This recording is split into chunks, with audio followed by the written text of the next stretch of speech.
రక్షకుడేసయ్యా.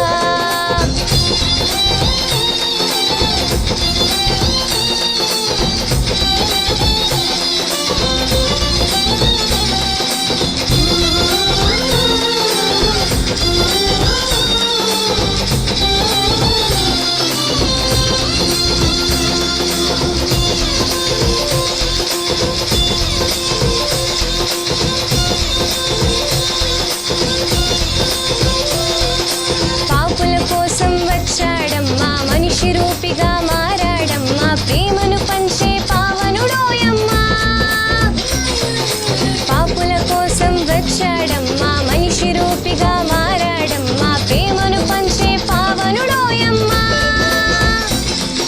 పాపమే లేని పరిశుద్ధుడు, దేవదేవుని ప్రియసుతుడు, దాసుని రూపం దాల్చాడోయమ్మా. మన బ్రతుకులలో వెలుగులనే తెచ్చాడోయమ్మా. మన కొరకే వచ్చినాడు రక్షకుడేసయ్యా, మన కొరకే వచ్చినాడు రక్షకుడేసయ్యా.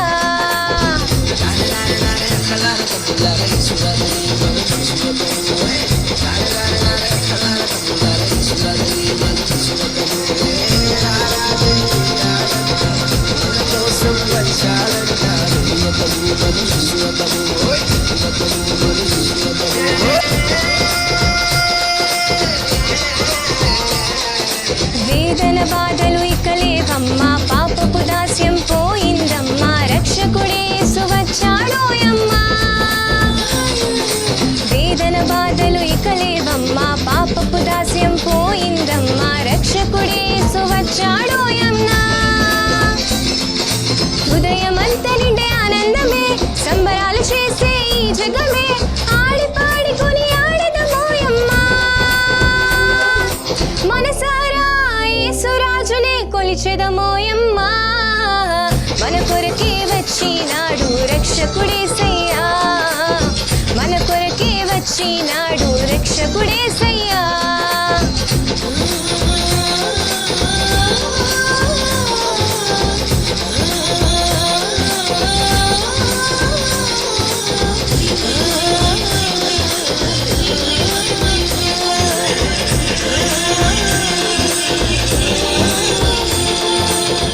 Praise the Lord. మీ అందరికీ హ్యాపీ క్రిస్మస్.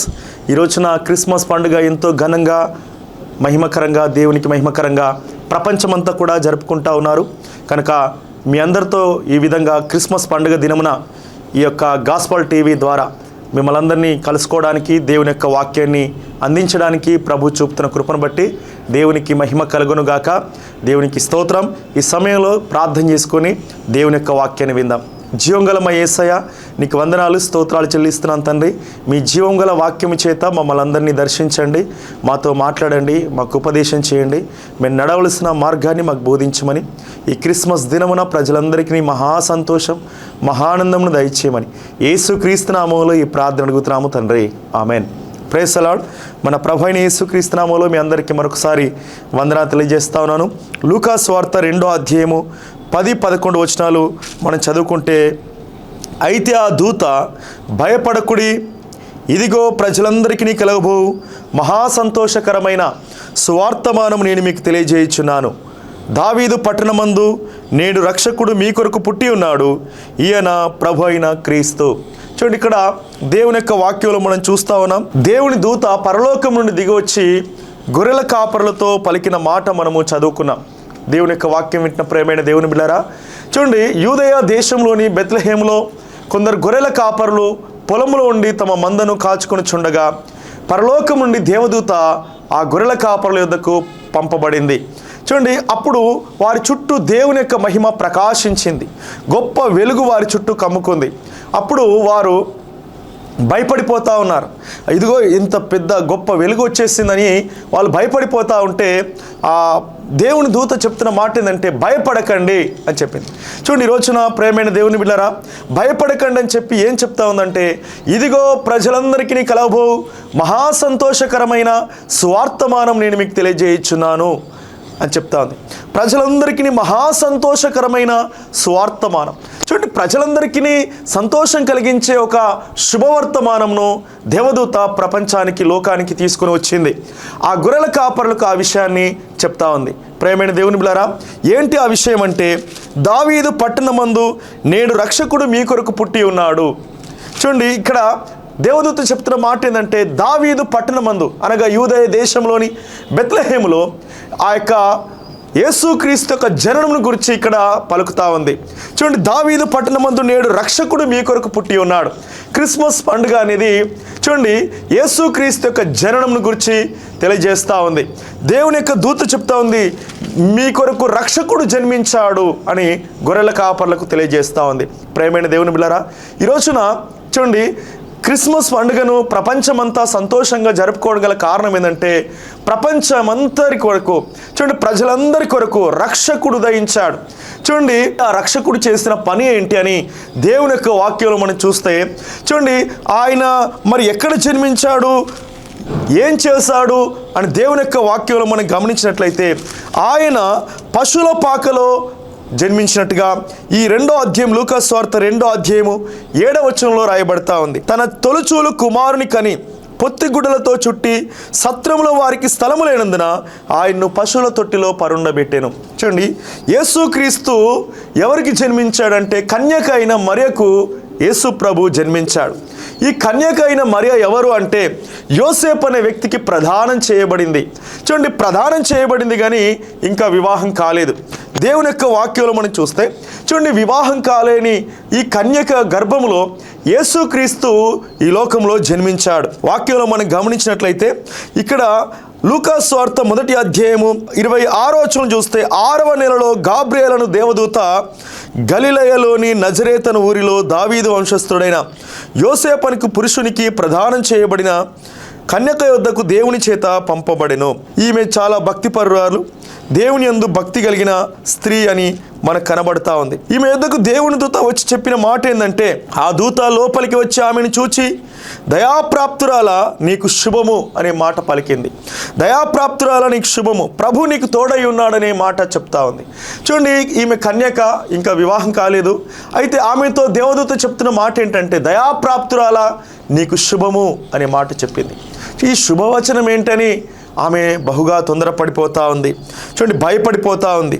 ఆ దూత చెప్పిన మాట ఏంటంటే, మరియా భయపడకము, దేవుని వలన నువ్వు కృప పొందితివి, ఇదిగో నీవు గర్భం ధరించి కుమారుని కని ఆయనకు యేసు అను పేరు పెట్టుదువు అని చెప్పింది. చూడండి, నువ్వు గర్భం ధరిస్తావు, నువ్వు కుమారుని కంటావు, ఆయనకు యేసు అను పేరు పెడతావని చెప్తా ఉంది. దేవుని వలన నువ్వు కృపను పొందుకున్నావని చెప్పగానే ఈ మరియ చెప్పిన మాట ఏంటంటే, దేవుని యొక్క వాక్యంలో మనం చూస్తే 34వ వచనం, అందుకు మరియ, నేను పురుషుని ఎరగని దాననే ఇదేలాగు జరుగునని దూతతో అనగా, దూత పరిశుద్ధాత్మ నీ మీదికి వచ్చును, సర్వోన్నతుని శక్తి నిన్ను కమ్ముకొనును గనక పుట్టబో శిశువు పరిశుద్ధుడై దేవుని కుమారుడు అనబడును. చూడండి, కన్యకైన మరియా గర్భంలో యేసు ప్రభు యొక్క జననమును మనం చూస్తే ఆమెతో దేవుడు చెప్తా ఉన్నాడు దేవదూత ద్వారా. చూడండి, పరిశుద్ధాత్మ నిన్ను కమ్ముకొనును, అప్పుడు నీవు గర్భము ధరిస్తావు, పుట్టబో శిశువు పరిశుద్ధుడై సర్వోన్నతుని యొక్క ఆ శక్తి నిన్ను కమ్ముకున్నప్పుడు నీవు ఆ పరిశుద్ధునికి జన్మనిస్తావు, ఆయన దేవుని కుమారుడు అనబడతాడని దేవుని యొక్క వాక్యంలో మనం చూస్తా ఉన్నాం. ప్రియమైన దేవుని బిడ్డలారా, మరి యేసుక్రీస్తు యొక్క జన్మను చూస్తే ఆయన పరిశుద్ధుడిగా ఈ లోకంలో జన్మించాడు. పాపం లేనివాడిగా ఈ లోకంలో యేసుక్రీస్తు జన్మించాడు. చూడండి, యేసుక్రీస్తు యొక్క జననమునకు గల కారణం ఏంటి? చూడండి, యేసుక్రీస్తు ఆ పశువుల పాకలో జన్మించడానికి గల కారణం ఏంటి? సత్రంలో వారికి స్థలము లేనందున పశువుల తొట్టిలో పరుండబెట్టారు. చూడండి, యేసుక్రీస్తు యొక్క జననం ఒక పశువుల పాకని మనం చూస్తూ ఉన్నాం. ప్రియమైన దేవుని బిడ్డలారా, ఆయన దేవుడై ఉన్నప్పటికీ కూడా ఆయన దాసుని స్వరూపాన్ని ధరించుకొని ఈ లోకానికి వచ్చాడని, మనుషులకు పోలికగా పుట్టాడని ఫిలిప్పీ 2:6లో రాయబడతా ఉంది. ప్రియమైన దేవుని బిడ్డలారా, కనుక యేసుక్రీస్తు యొక్క జననం పశువుల పాకలో యేసు ప్రభు జన్మించాడు. చూడండి, అక్కడ ఆ యొక్క పుట్టగానే దేవదూత గొర్రెల కాపరులకు ఆ వర్తమానాన్ని అందించినప్పుడు వారు పరుగు పరుగున వెళ్ళి యేసు ప్రభును చూశారు. దేవుని యొక్క వాక్యం వింటున్న ప్రేమైన దేవుని బిడ్డలారా, మరి యేసుక్రీస్తు పుట్టడానికి గల కారణం ఏంటి? ఎందుకు ఈ లోకంలో జన్మించాడు అంటే, చూడండి మత్తయి సువార్త 1వ అధ్యాయము 21వ వచనంలో మనం చూస్తే అక్కడ ఏమని రాయబడతా ఉందంటే, ఆమె ఒక కుమారుని కనును, తన ప్రజలను వారి పాపం నుండి ఆయనే రక్షించును గనుక ఆయనకు యేసు అను పేరు పెట్టుదు అని. చూడండి, తన ప్రజలను, చూడండి దేవుడు తన ప్రజలను వారి పాపం నుండి రక్షించడానికి వచ్చాడు. యేసుక్రీస్తు లోకంలో జన్మించడానికి గల కారణం ఏంటంటే, లోకమంతా కూడా పాపముతో నిండిపోయింది, ప్రజలందరూ పాపులుగా ఉన్నారు. చూడండి, రోమాపత్రిక 5వ అధ్యాయం 12 నుంచి చూస్తే ఆదాం మొదలుకొని ఇప్పటి వరకు మనుషులను మరణము, పాపం అనేది ఏలుతా ఉంది. రోమా 6:23లో చూస్తే పాపం వలన వచ్చిన జీతం మరణం. చూడండి, మనుషులందరూ ఇప్పుడు ఎవరు అంటే ఏ భేదము లేదు, అందరూ పాపులే అని రోమాపత్రిక 3:23లో రాయబడతా ఉంది. 3:11లో కూడా చెప్తా ఉన్నాడు, నీతిమంతులు లేడు, ఒక్కరు లేడు. చూడండి, ప్రజలందరూ పాపముతో ఉన్నారు, పాపం వలన వచ్చిన జీతం మరణానికి పాత్రలు అయిపోయారు. అంతేకాకుండా హెబ్రీ 2:14లో చూస్తే మరణ భయము చేత దాస్యమునకు లోబడిపోయి జీవితకాలం అంతా కూడా భయముతో గడుపుతా ఉన్నారు. ప్రేమైన దేవుని బిడ్డలారా, కనుక మనుషులను ఇప్పుడు మరణం వెళ్తా ఉంది. కాబట్టి దేవుడు ఏం చేశాడంటే, దేవుడు లోకమును ప్రేమించాడు, ప్రజలందరినీ ప్రేమించాడు. దేవుడు తనతో సమాధానపరచుకోవాలనుకున్నాడు. ప్రజలు నిత్య నరకానికి వెళ్ళడం దేవునికి ఇష్టం లేదు. కనుక యోహాను సువార్త 3వ అధ్యాయం 16వ వచనం చూస్తే దేవుడు లోకమును ఎంతో ప్రేమించెను. నిన్ను నన్ను మనల్ని దేవుడు ప్రేమించాడు. ప్రేమించి తన అద్వితీయ కుమారుని లోకంలోనికి పంపాడు. మనం నశింపక నిత్య జీవానికి, స్వర్గానికి, దేవుని దగ్గరికి వెళ్ళడానికి తన ఏకైక కుమారుడు, అద్వితీయ కుమారుని ఈ లోకానికి పంపించాడు. ప్రేమైన దేవుని బిడ్డలారా, మనమందరం పాపులము, భక్తిహీనులము, దేవునికి శత్రువులము అయినప్పటికీ కూడా దేవుడు తన ప్రేమను వెల్లడిపరిచాడు. ప్రేమైన దేవుని బిడ్డలారా, ఈ రోజున యేసుక్రీస్తు యొక్క జననము మనం చూస్తే మనలందరినీ రక్షించడానికి వచ్చాడు. అందుకే బైబిల్లో మనం చూస్తా ఉన్నాం, నేడు రక్షకుడు మీ కొరకు పుట్టి ఉన్నాడు, ఈయన ప్రభు అయిన క్రీస్తు అని వాక్యంలో మనం చదువుతా ఉన్నాం. రక్షకుడు ఎందుకు జన్మించాడంటే, పాపులమైన మనల్ని రక్షించడానికి ఈ లోకానికి వచ్చాడు. చూడండి, మన పాపముల నుంచి విడిపించడానికి వచ్చాడు. మన పాపముల నుంచి విడిపించడానికి యేసుక్రీస్తు లోకానికి వచ్చినప్పుడు చూడండి, దేవదూతలు ఆ గొర్రెల కాపరులకు ఆ వర్తమానము అందించినప్పుడు ఆ గొర్రెల కాపరులు సంతోషిస్తూ ఉన్నారు. చూడండి, ఈ రోజున ప్రేమైన దేవుని బిడ్డలారా, ఈ క్రిస్మస్ దినమున మనందరము సంతోషించాలి, ఆనందించాలి. కారణం, మన పాపముల నుంచి విడిపించడానికి మన రక్షకుడైన యేసుక్రీస్తు లోకంలో జన్మించాడు. చూడండి, యేసు ప్రభు పుట్టగానే పరలోకములో నుండి దేవదూతలు దిగివచ్చి పాటలు పాడుతూ దేవుని గణపరిచారు. సర్వోన్నతమైన స్థలములలో దేవునికి మహిమయు, ఆయనకిష్టులైన మనుషులకు భూమి మీద సమాధానం కలుగునుగాకని దేవుని గణపరుస్తూ ఉన్నారు. అదేవిధంగా ఇక్కడున్న ఈ గొర్రెల కాపరులు కూడా పరుగు పరుగున వెళ్ళి యేసు ప్రభుని చూశారు. లూకా సువార్త 2వ అధ్యాయము 15వ వచనం చూస్తే, ఆ దూతలు తమ యొద్ద నుండి పరలోకమునకు వెళ్ళిన తర్వాత ఆ గొర్రెల కాపరులు జరిగిన ఈ కార్యమును ప్రభు మనకు తెలియజేయించి ఉన్నాడు. మనం బెత్లెహేము వరకు వెళ్ళి చూతము రండని ఒకరితో ఒకడు చెప్పుకొని త్వరగా వెళ్ళి మరియను, యోసేపును తొట్టిలో పడుకొని ఉన్న శిశువును చూచిరి.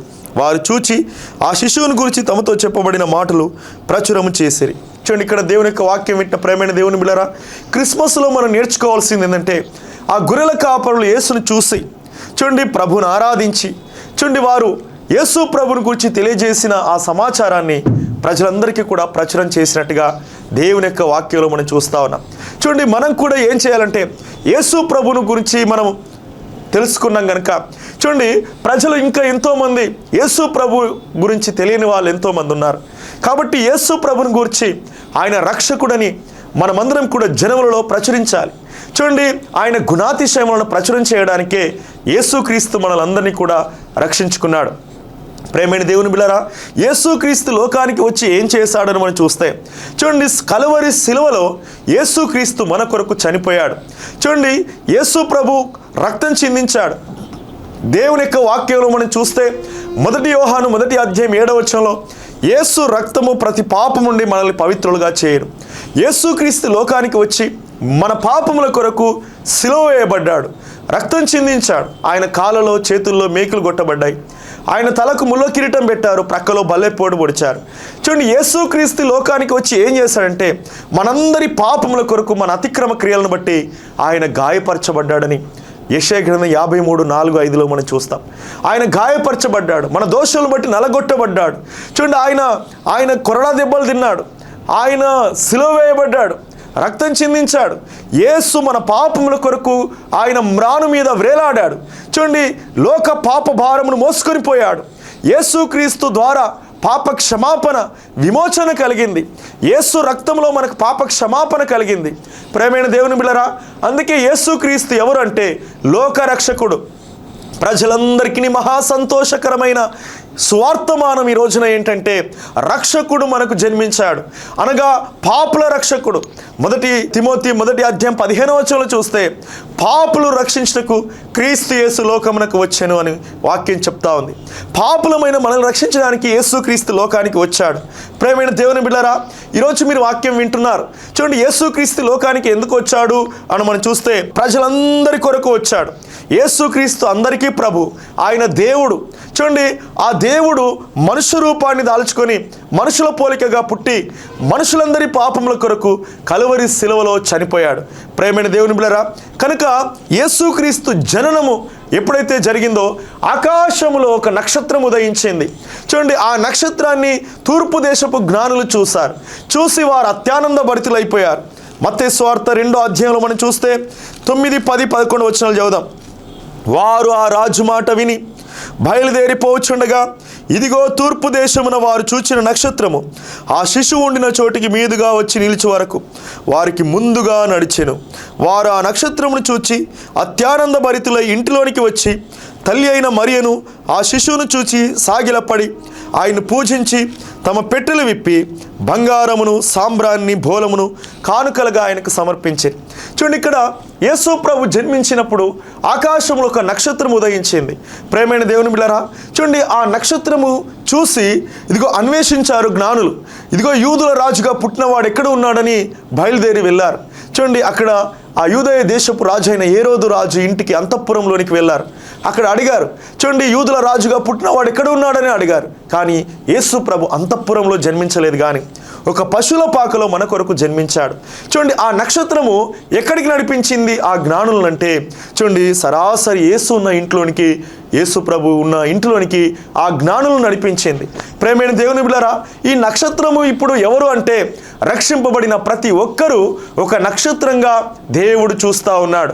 చూడండి, ఈ రోజున ఈ లోకంలో అనేక మంది నశించిపోతూ ఉన్నారు, అనేక మంది రక్షణ లేని వారుగా ఉన్నారు. ఈ క్రిస్మస్ సందేశం వింటున్న ప్రేమైన దేవుని బిడ్డలారా, క్రైస్తవులారా, చూడండి, నీ ఒక నక్షత్రంగా మారాలి. దేవుడు సెలవిస్తూ ఉన్నాడు, మీరే ఎందరు అనేకులను దేవుని వైపు త్రిపుతారో వారు ఆకాశ మండలంలోని నక్షత్రముల వలె ప్రకాశిస్తారు అన్నాడు. ఈ రోజున నీ ఒక నక్షత్రం. చూడండి, ఆ నక్షత్రం ఎలాగైతే యేసు ప్రభు దగ్గరికి జ్ఞానులను తీసుకుని వచ్చిందో, నీవు, నేను, మనము కూడా అనేకులను రక్షకుడైన యేసుక్రీస్తు యొద్దకు తీసుకొని రావాలి. చూడండి, నశించిపోతున్న ప్రజలను యేసు యొద్దకు తీసుకొని రావాలి. ప్రేమైన దేవుని బిడ్డలారా, ఈ క్రిస్మస్ దినమున మీరు అనేకులకు క్రిస్మస్ శుభాకాంక్షలు తెలియజేస్తూ ప్రభువును గురించిన రక్షణ సువార్తను అందించండి. దేవుని యొక్క ప్రేమను వెల్లడిపరచండి. ఆయన సువార్తను ప్రకటించండి. ప్రేమైన దేవుని బిడ్డలారా, నీ ఒక నక్షత్రంగా మారాలి. ఆ జ్ఞానులను ఆ నక్షత్రం యేసు ఉన్న ఇంటిలోనికి నడిపించినట్టుగా మనము కూడా అనేకులను ప్రభు యొద్దకు నడిపించాలని దేవుని యొక్క సేవకునిగా నేను మీకు తెలియజేస్తా ఉన్నాను. ఆ ఇంటిలోనికి వారు వచ్చారు, అత్యానంద భరితులైపోయారు. ప్రేమైన దేవుని బిడ్డలారా, యేసును చూడగానే ఎంతో ఆనందం, సంతోషం ఆ జ్ఞానులకు కలిగింది. అక్కడ తల్లి అయిన మరియా, చూడండి, యోసేపు అక్కడ ఉన్నారు. వారు యేసు పడుకొని ఉండుట చూసి వారు యేసు ప్రభువునకు సాగిలపడి ఆయన్ను పూజించి తమ పెట్టెలు విప్పి బంగారమును, సాంబ్రాన్ని, బోలమును కానుకలుగా యేసు ప్రభుకు సమర్పించారు. చూడండి, ప్రేమైన దేవుని బిడ్డలారా, ఆ రోజున వారు అర్పించిన కానుక ఏంటంటే బంగారము, సాంబ్రాణి, బోలము. వారు యేసు ప్రభుకు సాగిలపడ్డారు, నమస్కరించారు. ఈ రోజున ప్రేమైన దేవుని బిడ్డలారా, యేసు ప్రభు దగ్గరికి వచ్చిన మనము యేసు ప్రభుకు సాగిలపడుతూ, నమస్కరిస్తూ, ఆయన ఆరాధిస్తూ పూజించాలి. ఎందుకంటే క్రిస్మస్ అంటే క్రీస్తును ఆరాధించుట. ప్రేమైన దేవుని బిడ్డలారా, మనమందరం ప్రభువును ఆరాధించాలి, పూజించాలి, సాగిలపడాలి. అంతేకాకుండా ఆయనకు బంగారమును, సాంబ్రాన్ని, బోలమును కానుకలుగా సమర్పించారు. ఈ రోజున ప్రభువుకు మనము ఏం సమర్పించాలంటే మన హృదయాన్ని సమర్పించాలి. ఈరోజు ఈ క్రిస్మస్ సందేశాన్ని వింటున్న ప్రతి ఒక్కరూ జ్ఞాపకం చేసుకోవాలి, యేసు ప్రభు మిమ్మల్ని ఇదిగో ప్రేమిస్తూ ఉన్నాడు. చూడండి, యేసు ప్రభు మిమ్మల్ని రక్షించడానికే ఈ లోకానికి వచ్చాడు. యేసు ప్రభు నీ హృదయాన్ని నాకు ఇమ్ము అని ఈరోజు నా ప్రభు మిమ్మల్ని అడుగుతా ఉన్నాడు. యేసు ప్రభు మీ ఇంటిలోనికి రావడానికి ఇష్టపడతా ఉన్నాడు. యేసు ప్రభు మన హృదయాల్లోకి రావడానికి ఇష్టపడతా ఉన్నాడు. ప్రేమైన దేవుని బిడ్డలారా, ఆ యొక్క పశువుల పాక ఈ రోజున ఎంతో గొప్ప మందిరంగా మార్చబడినట్టుగా ఈ రోజున యేసు హృదయంలోనికి వచ్చినప్పుడు గొప్ప కార్యాలు ప్రభు చేయగలుగుతాడు. లూకాసు వార్త 19వ అధ్యాయంలో మనం చూస్తే జక్కయ్య అనే వ్యక్తి మనకు కనబడతాడు. ఈ జక్కయ్య సుంకపు గుత్తదారుడు, ధనవంతుడని వాక్యంలో రాయబడతా ఉంది.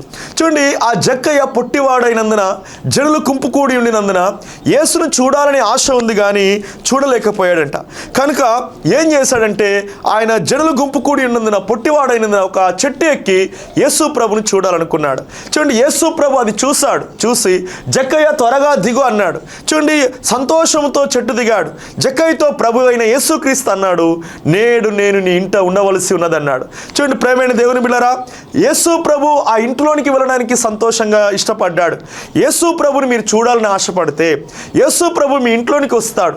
జక్కయ్య గురించి అందరూ అన్నారు, వీడు పాపి అన్నారు. చూడండి, పాపులను రక్షించడానికి యేసుక్రీస్తు లోకానికి వచ్చాడు. ఆ పాపి ఇంట్లోకి యేసు ప్రభు జక్కయ్య ఇంట్లోకి వెళ్ళాడు. వెళ్ళినప్పుడు యేసు ప్రభు చేర్చుకున్న ఆ జక్కయ్య తన హృదయాన్ని మార్చుకున్నాడు, తన బ్రతుకును మార్చుకున్నాడు. ప్రేమైన దేవుని బిడ్డలారా, కనుక జక్కయ్య తన మారు మనసు పొందాడు, రక్షణ పొందాడు.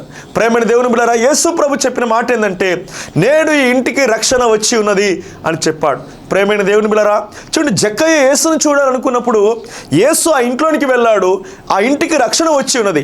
ఈరోజు నా ప్రేమైన దేవుని బిడ్డలారా, ఈ క్రిస్మస్ దినమున యేసును మీరు చూడాలని ఆశపడితే మీ ఇంటికి కూడా దేవుడు రక్షణ తీసుకొస్తా ఉన్నాడు. చూడండి, యేసు ప్రభు లోకానికి రక్షణ తీసుకొచ్చాడు. ప్రేమైన దేవుని బిడ్డలారా, ఈ యేసు ప్రభు జనన దినమున, యేసుక్రీస్తు యొక్క క్రిస్మస్ పండుగ దినమున మీ ఇంటికి రక్షణ కలుగునుగాక. చూడండి ప్రేమైన దేవుని బిడ్డలారా, యేసు పొందిన దెబ్బల చేత స్వస్థత కలుగుచున్నది కనుక ప్రతి ఒక్కరు కూడా యేసు నామములో మీరు రక్షణ పొంది, చూడండి, యేసు ప్రభు పొందిన గాయములో స్వస్థత ఉంది కనుక మీకు ఏ బలహీనత ఉన్నా, రోగమున్నా యేసయ్య బాగు చేయగలడు. ఈరోజున మన కుటుంబాలకు కూడా ఇదే అనుకూల సమయం, నేడే రక్షణ దినం. ఆ జక్కయ్య ఎలాగైతే యేసు ప్రభును చూడాలని ఆశపడ్డప్పుడు ఆ యొక్క యేసు ప్రభు వారి ఇంటిలోనికి వెళ్ళినట్టుగా ఈరోజున మీరు కూడా యేసు ప్రభు ఎవరు నేను చూడాలి అని మీరు ఆశపడితే, చూడండి, యేసు ప్రభు రక్షకుడు. ఆయన మన పాపముల నుంచి విడిపించడానికి ఈ లోకంలో ఆ పశువుల పాకలో యేసు ప్రభు జన్మించాడు. ప్రేమైన దేవుని బిడ్డలారా, కలువరి శిలువలో యేసుక్రీస్తు మన పాపముల కొరకే రక్తం చిందించాడు. యేసు రక్తంలోనే మన పాప క్షమాపణ విమోచన ఉన్నది. కనుక ఈరోజున యేసు ప్రభు యొద్దకు మీరు కూడా వచ్చినట్లయితే యేసు ప్రభు ప్రతి పాపమును కడిగివేసి మన కుటుంబాలకు, ప్రతి కుటుంబానికి కూడా రక్షణ ఇస్తాడు. దేవుని యొక్క వాక్యం వింటున్న ప్రేమైన దేవుని బిడ్డలారా, యేసుక్రీస్తు పిలుస్తూ ఉన్నాడు. మత్తయి సువార్త 11వ అధ్యాయంలో 28వ వచనంలో చెప్తా ఉన్నాడు, ప్రయాసపడి భారం మోయించిన సమస్త జనులారా నా యొద్దకు రండి, నేను మీకు విశ్రాంతిని కలగజేస్తానంటున్నాడు. ఈరోజున ఎంతో భారములతో లోకంలో జీవిస్తూ ఉన్నారు. ప్రేమైన దేవుని బిడ్డలారా, చూడండి, మన ప్రతి బంధకాల నుంచి విడిపించడానికి, చూడండి, మన దుఃఖమును సంతోషంగా మార్చడానికి యేసుక్రీస్తు లోకానికి వచ్చాడు. చూడండి, చెరలో ఉన్న వారికి విడుదలనివ్వడానికి యేసుక్రీస్తు లోకానికి వచ్చాడు. ప్రేమైన దేవుని బిడ్డలారా, కనుక భారభరితమైన ఆత్మకు ప్రతిగా స్తుతి వస్త్రాన్ని ఇవ్వడానికే యేసుక్రీస్తు లోకంలో జన్మించాడు. ఈరోజు నా ప్రేమైన దేవుని బిడ్డలారా, యేసుక్రీస్తు సిలువలో మరణించడం ద్వారా చూడండి, ప్రతి పాప భారము, ప్రతి శాపము, మనుషులను వెంటాడుతున్న దుఃఖము నుండి విడుదల కలిగింది. కనుక యేసు ప్రభు మనకు రక్షణ తెచ్చాడు. కనుక ప్రతి ఒక్కరు కూడా యేసు యొద్దకు ఎప్పుడైతే వస్తామో మహా సంతోషం, మహా ఆనందం మన కుటుంబాలకు కలుగుతూ ఉంది. ప్రేమైన దేవుని బిడ్డలారా, ఈ సంతోషం మీకు కావాలంటే చూడండి, ఈ క్రిస్మస్ దినమున యేసు ప్రభు అని మీ నోటితో ఒప్పుకొని హృదయమందు మీరు విశ్వసించి, యేసయ్యా నీవు నాకు కావాలని మీరు అడిగినట్లయితే యేసు ప్రభు మీ కుటుంబంలోకి కూడా వచ్చి చూడండి, మీ కుటుంబంలో ఉన్న దుఃఖమును, ప్రతి బాధను, ప్రతి రోగమును తొలగించి స్వస్థపరుస్తాడు. ఎందుకంటే యేసుక్రీస్తు లోకంలోనికి వచ్చినప్పుడు ఆయన కుంటి వారికి కాళ్ళు ఇచ్చాడు, గుడ్డి వారికి చూపునిచ్చాడు, ఆయన మూగ వారికి మాటలు ఇచ్చాడు.